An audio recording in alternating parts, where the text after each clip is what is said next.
আপনি ইসলামিক মৌলবাদ, আপনি ইসলামিক র্যাডিকালাইজেশন, জিহাদ নিয়ে কথা বলবেন না, আপনি জ্যোতি বসুর কথা বলছেন। আমাকে বলুন তো, জ্যোতি বসু কি ঢাকায় রাজনীতি করতে পারতেন না? জ্যোতি বসু কেন পূর্ব পাকিস্তানের মুখ হয়নি?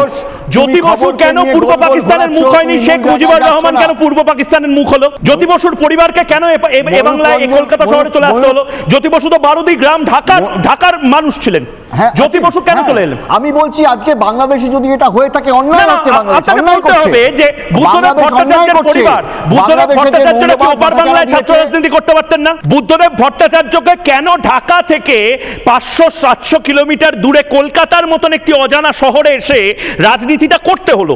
ঢাকার জনপ্রিয় ছাত্র নেতা বুদ্ধদেব ভট্টাচার্য কেন হতে পারলেন না? কিসের জন্য আসতে হয়েছিল? আপনারা বেসিক জায়গায় যদি বেসিক জায়গাটা নয়, আমি বলছি যারা যেটা ভুল করেছে সেই ভুলটা আমরা রিপিট করব না, কারেকশনের জন্যই তো বলছি, হবে নাকি? মানে কোর্স কারেকশনের জন্য বলছি, আপনারা শুধু স্বীকার করে নিন মোহাম্মদ সাদ, মোহাম্মদ আব্বাস আলী এরা কেউ হিন্দুত্ববাদী নয়, এরা কেউ হিন্দু নয়। এই আব্বাস বলে যে ব্যক্তিটি সে হিন্দু নয়, সে ইসলামিক র্যাডিক্যাল অর্গানাইজেশনের পার্ট। আপনারা এটাই স্বীকার করছেন না, আপনারা এটা বলছেন তো লস্করে তৈবা উদ্দেশ্য নয় ভারতকে হিন্দু রাষ্ট্র বানানো, আমরা এটা হতে দেব না, আমরা সেটা প্রতিবাদ করব।